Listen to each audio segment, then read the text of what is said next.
காதல் என்ற ஒன்று அது கடவுள் போல உணரத்தானே முடியும், அதில் உருவம் இல்லை.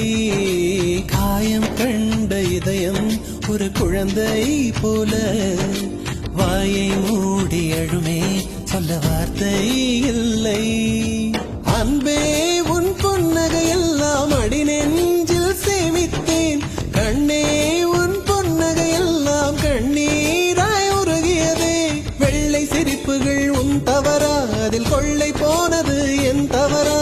பிரிந்து சென்றது உன் தவறா, நான் புரிந்து கொண்டது என் தவறா? ஆண் கண்ணீர் பருகும் பெண்ணின் இதயம் சதையல்ல கல்லின் சுவரா? கவிதை பாடின கண்கள், காதல் பேசின கைகள், கடைசியில் எல்லாம் பொய்கள். என் பிஞ்சு நெஞ்சு தாங்குமா?